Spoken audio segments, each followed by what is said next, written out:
One of the questions that I get over and over and over is, why does my child have autism? Do you remember when you were a child that your biggest question always to your parents, it didn't matter what the topic was, you would always say, why? Why? And then they would try to explain to you why. Let me suggest something to you. If you are a parent of a child with autism, you're still asking why.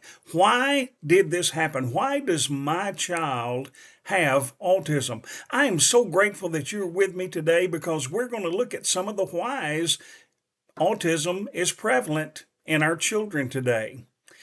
It was on Christmas 1987 that my wife gave me this last gift, and I could tell by looking at the gift and feeling it, it was a book. And so I opened this book, and it was Mother Goose nursery rhymes. And I thought, this is kind of strange. We don't have any children, but she's given me a book on Mother Goose nursery rhymes. And so as I look at this book, I'm reading the title, I'm looking at her like she's got three heads, and she said, well, David, she said, every expectant father needs to have a book of nursery rhymes to read to his children one day. And then it hit me. It hit me like a ton of bricks. And boy, we were so excited.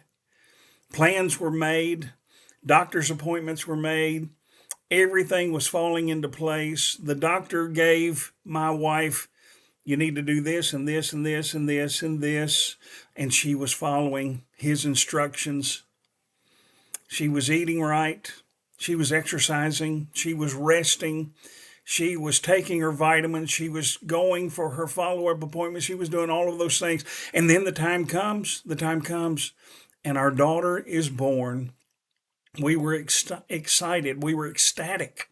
And then a few days later, it was like somebody flipped the switch down. And when they flipped the switch down, it got kind of dark. And we wonder, what is wrong with our child? Something just wasn't seeming right with our child. And so the doctor's appointment started. I'm Dr. David Looney. This is Hope in the Works.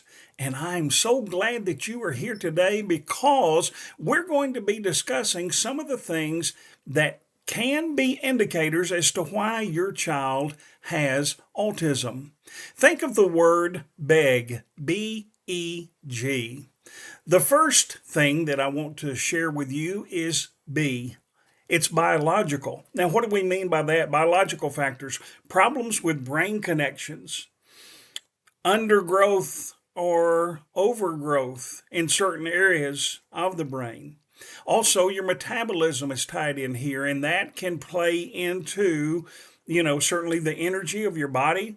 It could also be related to some of the problems that you are having. Also, your immune system can be affected. So when you're looking at the biological, you've got undergrowth, overgrowth, immune system, metabolism, some of those things. That's what falls under that category. But then remember, the word is beg, B-E, environmental. Maybe you live in an area that is there's a lot of construction going on around where you live. Maybe you live in close proximity to an interstate where fumes from vehicles are coming up into your yard. Maybe you've been exposed at work to some kind of chemicals that just goes along with what you do in your job. Who knows? Who knows? Any number of things can fall into this. Expectant mothers can be exposed to air pollution. It could stem from heavy metals like lead or mercury. You could have a vitamin D deficiency. You could be at an advanced age. Now, what do we mean advanced age? I don't want to scare you, but they say advanced age for getting pregnant with a child is 35 years of age or older. And so you need to take those factors into account here. Maybe gestational diabetes, maybe some of the medications that you have been prescribed. Could come into play here. We're talking about environmental. Maybe, just maybe, at some point in your life, you've been under a lot of stress and you haven't dealt very good with that stress. Or maybe you're going into stressful situations right now that you're dealing with. Any number of things could be mentioned there. So you have the biological factor, you have the environmental factor, but then number three, BEG. And here's the big one, genetics. Genetics. Genetics play a big part. As a matter of fact, research shows that 80% of the problems we're seeing with autism fall into the category of genetics. And so I want to make you aware that autism is hereditary, that it can run in families.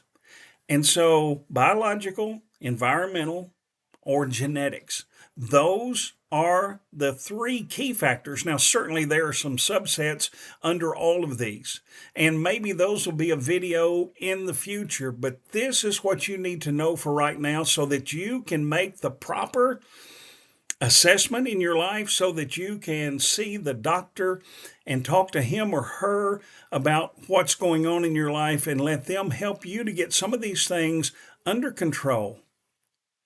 But these right now are the big three: biological, environmental, and genetics.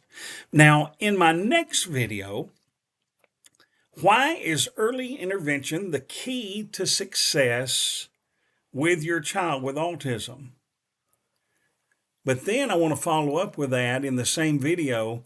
How come so many parents are not availing themselves of that opportunity of early intervention? If you like this content, if you like it, please do me a favor. Hit the like button, subscribe, hit the notification bell. I would appreciate that very much. See you in the next video. Here again, why early intervention is the key to your success. I'm Dr. David Looney. This is Hope in the Works. And like I always say, I want to give you hope for today. Why? Because hope for today is powerful.